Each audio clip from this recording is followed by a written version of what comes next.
All right. Good evening, folks. This is Jay from Cold Nights, and this is our inaugural Cold Takes podcast, where every week we'll have different guests and we will discuss current gaming news, what we've been playing. We'll discuss our guest content, and we'll also just talk about the game industry in general. Tonight we have a very special guest who I've worked with quite a few times. His name is Branden, and he is from Just the Gems. Welcome aboard, Branden.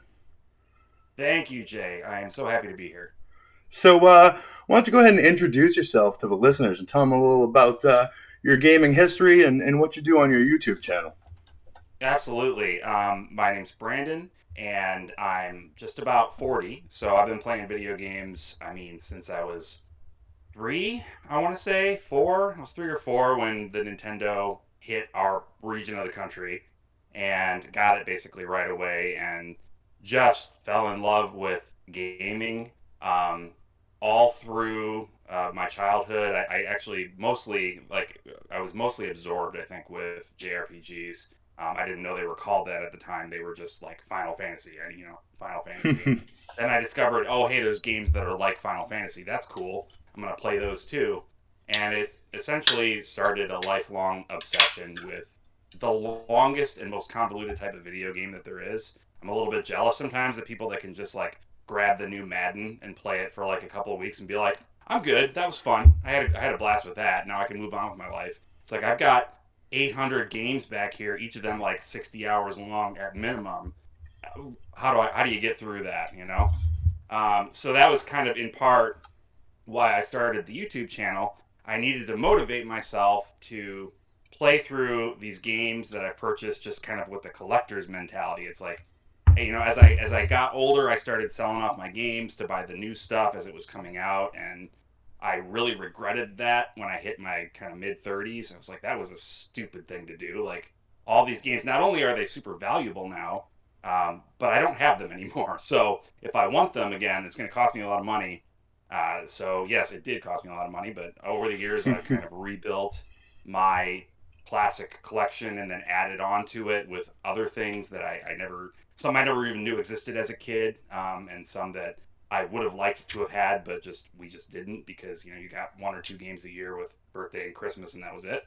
Hmm. So with this backlog of games, I thought, let's do a YouTube channel. It's not that expensive to get going with a YouTube channel. I thought, and now I'm hundreds of dollars in the hole, but that's a problem for another day. But, put this YouTube channel together and start, playing through these games, reviewing them, kind of creating some accountability. Like, if I can build an audience of some kind, then I have some kind of accountability where I need to play these games, I need to review these games, I need to keep talking about these games, I need to engage with them, or the audience is going to be mad at me. So that was kind of the motivation behind the channel. And yeah, it's been going great. I think it's been about 6 months or so since I started doing it, and yeah, I'm having a blast. So, how well are you? Are you getting a lot of subscribers? I know you've hit some milestones recently, right? Yeah, we're at about, let me see, 555. 555 actually, yeah. That is That's a impressive. nice that's a nice number. I like that. It's almost lucky sevens. But yeah, that's I would say I probably didn't expect to hit anything close to that. Just in general, like not even over the course of time. I thought, basic white boy talking about video games on the internet. That's a dime a dozen. But yeah, I'm very happy with how it's been going so far. So, folks, I would tell you, as far as production value and knowledge in video editing and audio editing, Branden is certainly one of the people that I've met and worked with that is probably the most skilled. He makes tremendous, like almost like professional quality videos. So, if somehow there is anyone listening to this that hasn't checked out Just the Gems on YouTube, I would definitely suggest doing so. He makes truly engaging and entertaining content, and it's always a pleasure to work with him. So definitely, if you haven't done that, go subscribe immediately, or I'm going to come after you. Thank you. I really appreciate that. With that out of the way, so we know a little bit about you, let's talk about what you've been playing recently. Yes, this is probably going to be disappointing to anybody who's subscribed to my channel and knows me. because I have just been playing Harvestella. It's a game I reviewed recently. I want 100% it. I'm not that kind of guy normally. I don't 100% games. I get done with the story or the main stuff that you need to do and leave the side quests, leave everything else because I've got too many games to get to. I just fell so hard in love with this game on the Switch that I don't want to stop playing it. Now Christmas is over, so I've got a whole bunch more games that I'm gonna need to get to as well. But yeah, I mean, for the past, I don't know, month, 2 months, no, not 2 months, month and a half, it's just been Harvestella, pretty much. What about you? I've been jumping around quite a lot. I know that I went through like 100-hour phase of Pokemon Violet. Ah, mm-hmm. Had a good time with that and argued about it on Twitter. Um, Recently, I've been checking out a couple different games. I just picked up Valkyria Elysium. You saw that the other day. I Oh, was trying that out last night. mm-hmm. And I was actually surprised by the similarities of that game and Drakengard 3 as far as the combat. Oh, Definitely not as gory, but very similar combat and style. So I loved that game. So I'm pretty excited to get into that. I had gone back to Pokemon Sword and Shield as well, and I was oh, probably another 20 hours into that one, and just hitting up little horror games. Um, I checked out a game around Christmas called, I believe it was called Crimson Snow.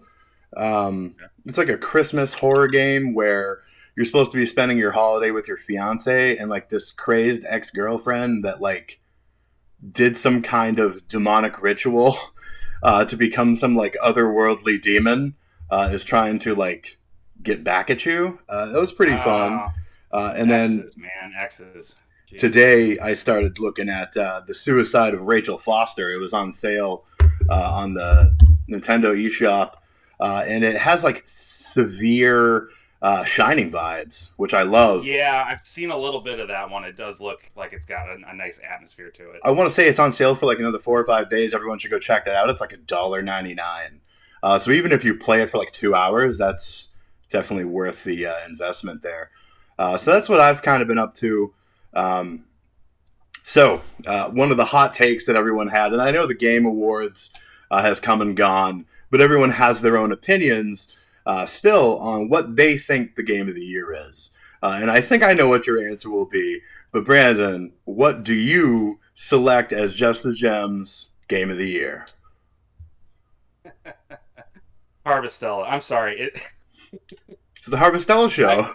there. Okay, so there have been so many very fantastic games this year. Elden Ring, obviously, like just absorbed 120 hours of my life right out of the gate, and I loved it. I love the Soul series in general. Miyazaki is a genius.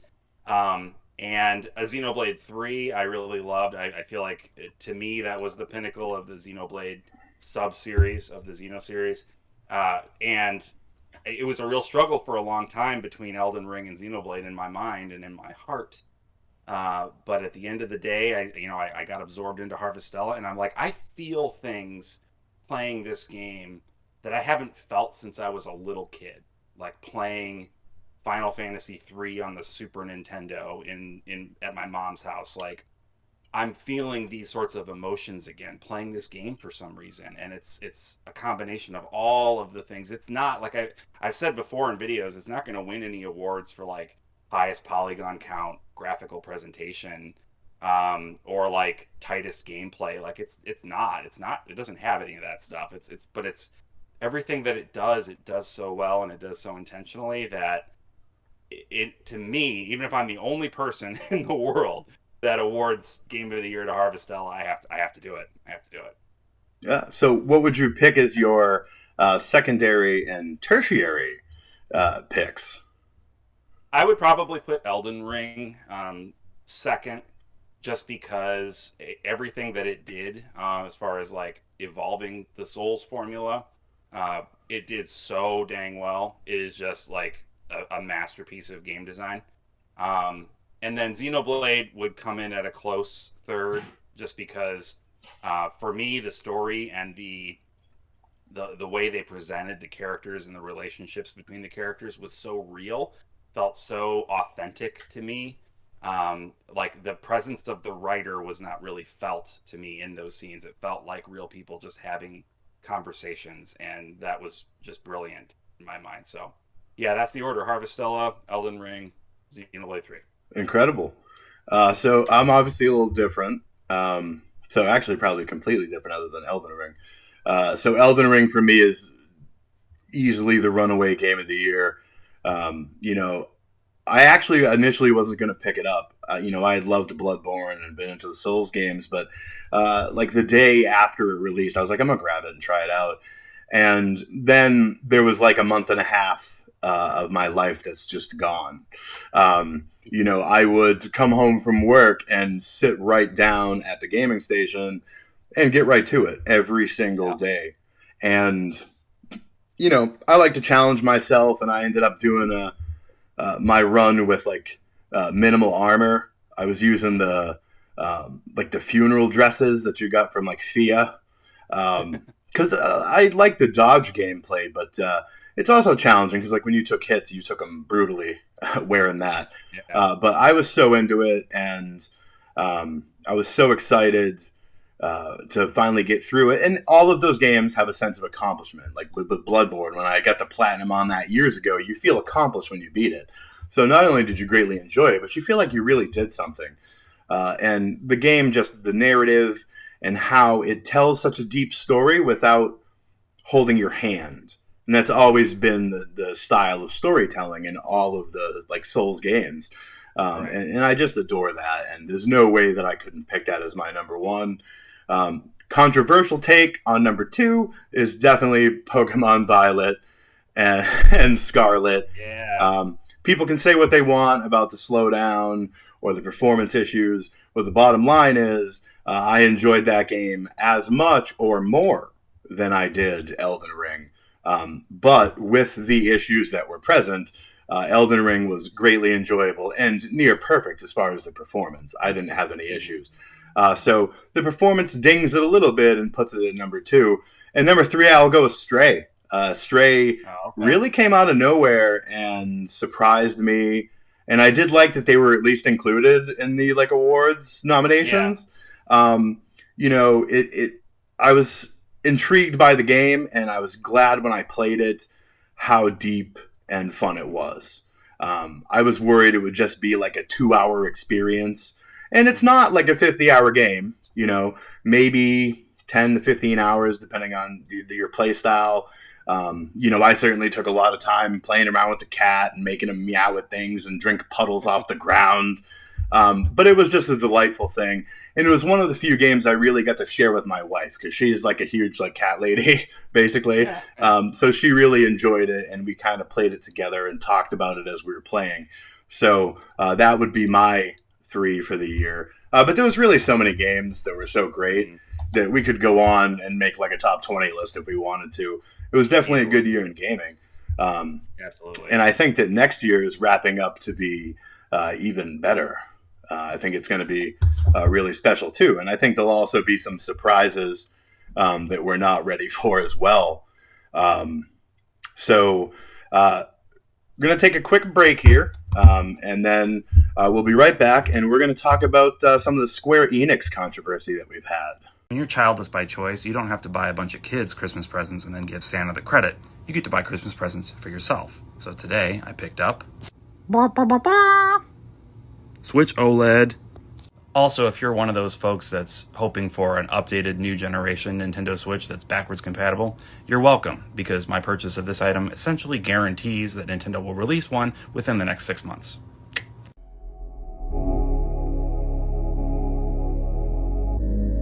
All right, so we are back. And once again, everybody, I have Branden from Just the Gems on. And the next segment, I kind of wanted to talk about what happened with Square Enix and those Pixel remasters. So, Branden, first question, did you order it? And if you did, what variation did you order? I did pre-order it. I just happened to have insomnia that night. Just happened to be up. Complete coincidence. I'm not normally up past midnight on a normal everyday night, so I was very lucky that I happened to be there. I got both the standard Switch edition and the collector's PlayStation 4 edition. Um, Not realizing how in short supply they were going to be. Like I said, I'm very fortunate that I was even awake to get them. Um, and the reason that I got both is I really wanted the collector's edition because I'm a vinyl guy as well, and the fact that it came with vinyls, that was pretty significant to me. Um, and then I thought, well, I do want to be able to play it remotely because these games are perfect for playing, in handheld mode. So I thought, well, I'll just grab the Switch version too. Was not crazy about the price, to be honest, but I get it. Like it's not that it's not a good value, the $100 that it ends up being with shipping, because Square Enix doesn't know how to effectively ship their products. I guess charge $25 for everything. So $100, I don't think it's a terrible value for those games all in one package. But I understand why it's upsetting to a lot of people, and just in general, I understand like why the scarcity, like the forced scarcity of these sorts of things, is a problem. Should not be. So I did not order any of it.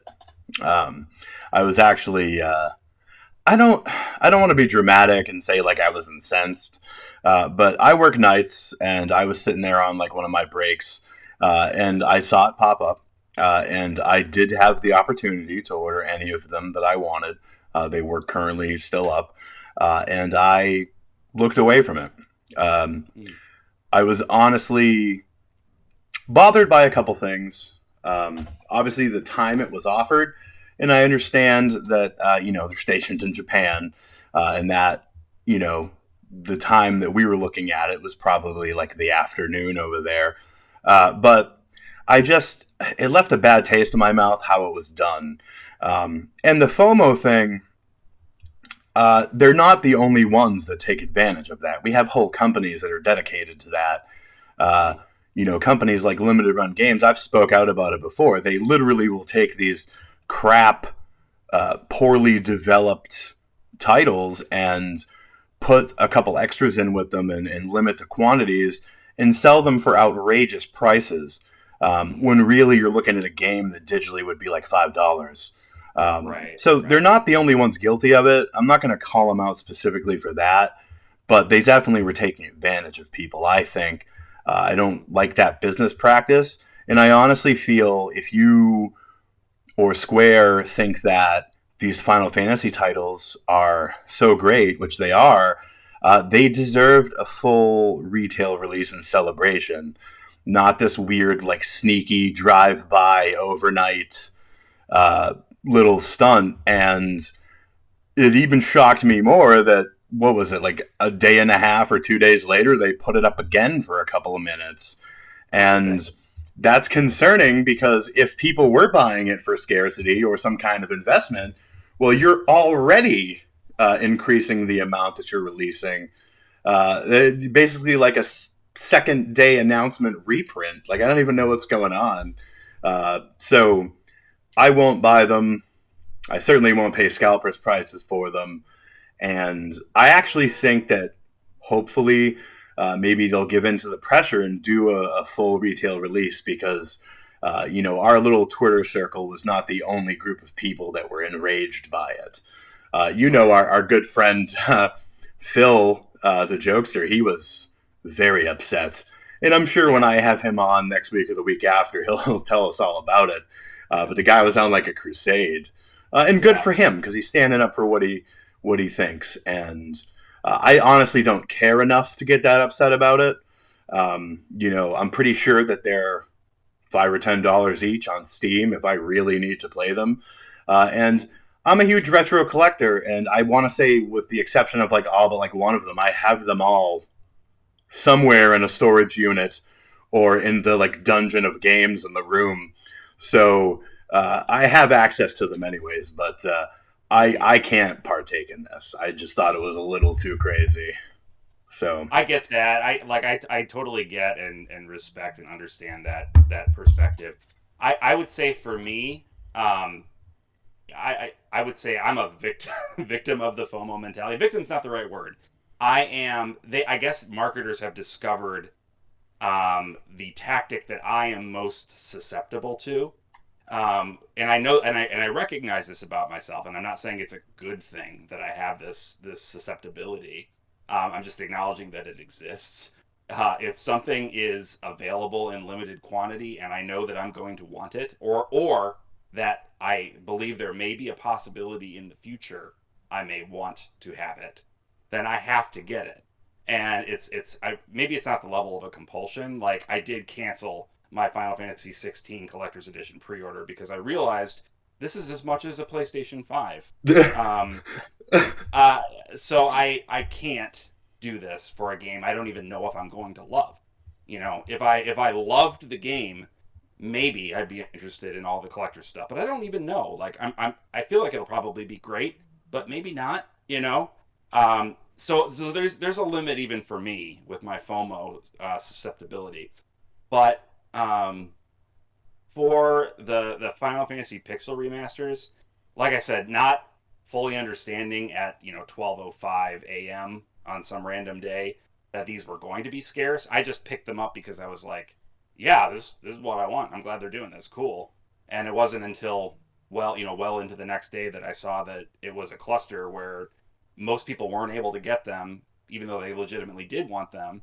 And thinking about it in terms of the price, I've heard, and I don't know if you've heard this too, the theory that they're selling them online only because they were not able to get retail stores to stock them because of the unusual price. Like Square wanted to charge $75 or whatever for the collection in like a standard edition, and that's so much more than the standard edition for a PlayStation 4 or Switch game that the marketing side or the merchandising side of stores were like, no, we're not going to stock that unless it's at a standard MSRP. So I have a little insight into that. For those of you that don't know, my day job, I've been a manager with Walmart for 20 years. And there's absolutely some truth to that. You're not going to walk into a Walmart or Target and find $100 collector's edition of anything. There's only maybe been 2 or 3 times I ever remember them getting anything more than like a special edition that had like a code with it or something. Never ever have I seen any large box release or releases with statues or anything like that. So I definitely think there's some truth to that. So I wonder, if this was their solution to that problem, but also, why limit it? Like take pre-orders. This isn't coming out until next year, right? Next spring, next summer, whatever it is. You've got time. Take pre-orders. Have open pre-orders for a month or so. Give everybody a chance to pre-order it if they want to. Then, hey, you know exactly how many you need to make a certain percentage more as backups for defects or whatever you got to do. They know the business. They should know how to do that. And then ship them out. Everybody's happy. You're not sending out a bunch of games into the hands of scalpers that are just going to turn around. And already, I'm sure, I haven't looked, but I'm sure there's already listings on eBay for these games for super inflated prices. Like, oh yeah, they're obscene. Of course they are. Of course they are. Like they're creating this situation for people, which frankly just sucks, and it doesn't make sense to me, even from a business standpoint, creating this artificial scarcity, especially when the games exist digitally. Like, the standard. I can understand making the collector's edition more scarce. Fine, that costs more to make. It's a collector's edition for a reason. But the standard edition, those games are all I could go download them right now, like you said, for a few bucks. They're not scarce. They're not hard to come by. I'm wondering about their what problem relationship. are they solving with this? I'm wondering about their relationship with GameStop. If they have like a strained relationship, because GameStop loves to stock bizarrely priced stuff. I posted, we had been talking about the farming simulator game. At GameStop, you can get a farming simulator special edition for $75. It has a little toy tractor, and it has like a little siren. So I wonder if they have a strained relationship, because though GameStop has struggled some financially in the past, it seems like they're kind of righting the ship and they're doing all right. I don't know why we wouldn't try to do this through them. Yeah, yeah, and Nintendo has done that a few times in the past too, where they've worked out some kind of exclusive retailer partnership for distribution for certain games with GameStop. Right? Wasn't Xenoblade the original Xenoblade on Wii a GameStop Mm-hmm. exclusive, or am I Yep. remembering that wrong? Yep. Yeah, and so wasn't when they did that Katamari Damacy re-roll that was a Switch exclusive too. Right, And right. then now it's been pushed out to Xbox and PlayStation, but also other retailers like Best Buy. Best Buy is a huge Hmm. giant that does sell some exorbitantly priced stuff sometimes. So yeah, it's peculiar. I Yeah, imagine we'll probably learn more about this in the future. And like I said, I hope that they write this and make some kind of more widespread release because the games are wonderful and they're part of a lot of our pasts. And I would like to see them be available to this generation without a price gouge. So right. let's hope to see that. Yeah. So, kind of our last little thing here. I'm curious what you are excited about for this upcoming year. There's so many games coming out. What is Brandon for sure going to be picking up? Oh boy, yeah. I was thinking about this recently. Like, what am I gonna do? I don't have time as it is, but there's so many. So I guess for me, I am the biggest Trails series fanboy.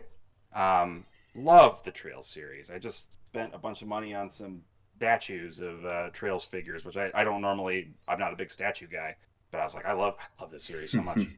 And so there are, I believe, at last count, three Trails games scheduled to come out in America next year. We've got Trails to Azure coming to Switch and PS4. Um, Trails into Reverie, I believe is what it's called, coming to PS5 and previous Gen 2. And then Boundless Trails, The Legend of Nayuta, coming out sometime in 2023 as well. So that is three Trails games. There was a period of time shortly after Trails of Cold Steel 2 came out where I was afraid we weren't going to get any more Trails games, like that they were giving up on the US market. And that is not the case. They are putting out almost too many Trails games, but they're putting out a lot of Trails games. So, anything else, or are we just looking at those mainly as I your mean, primary? yeah, those are my number one. Final Fantasy 16, of course, coming out. I've never really been the biggest like grimdark traditional fantasy lover, and the initial trailer for Final Fantasy 16 gave me real like Game of Thrones kind of vibes. Which no shade against Game of Thrones, it's just not my thing. Um, but subsequent trailers, this most recent trailer especially, I was like, oh, okay, I think I'll probably be into it. Um, so I'm excited to play Final Fantasy 16. I'm glad that we don't have to wait like 12 years for this one, like we did for the last one. That's great. Um, so yeah, I think that there's so many though. I'm gonna leave it at that because I feel like I could probably go on and on, but those are my big ones. Good times. So, me personally, um, I'm definitely looking forward to the new Fire Emblem game. Oh The yes. more and more they keep showing of that, the character designs, it looks really neat, and it'll be nice to revisit that series because the last two entries, um, well, not the last two entries, but the two that I got seriously into were the Warriors games for them, Mm. and they're obviously not the traditional gameplay. There was some tactical things involved with it, but it's not traditional. So I'm super excited for that. And then, of course, we got a couple big horror games on the horizon here. We got Mask of the Lunar Eclipse going to be coming out here soon. And then we got I don't remember if they said it was going to be end of the year, and I fear it might get pushed back. But those Silent Hill projects, if they do release this year, will be really exciting. Yeah. A lot of people are excited for like the Resident Evil 4 remake that's going to be dropping, and then the Dead Space stuff. Yeah. So there's definitely a lot to look forward to on the horizon as far as horror games, and definitely as far as RPGs. I'm certainly excited for the Trails games as well. Probably not to the level that like you and say someone like Emily are, but I'll definitely pick them up and probably enjoy them. So I think it's going to be a great year, just like it was the last year. So I think we have a lot to look forward to for sure, and we're going to spend a lot of money. So, oh my God, yes. so on those Trails games, have you pre-ordered them? Are you going to pick up like special editions of them, or? Yes, I have pre-ordered the collector's editions for all the ones that we've been able to pre-order so far. So That's yeah, awesome. I'm good to go. Good deal. All right. Well, I certainly thank you for coming on. Do you Yeah, have thank you any for having me. last words or messages for the listeners? No, I just hope that you'll swing by my channel sometime, check me out, and yeah, this has been great. Thank you again so much. Good deal. Guys, remember, Branden, Just the Gems, he's one of the up-and-coming content creators in video games and JRPGs, so definitely go check him out. Well, Branden, thanks again for coming on, and stay creepy.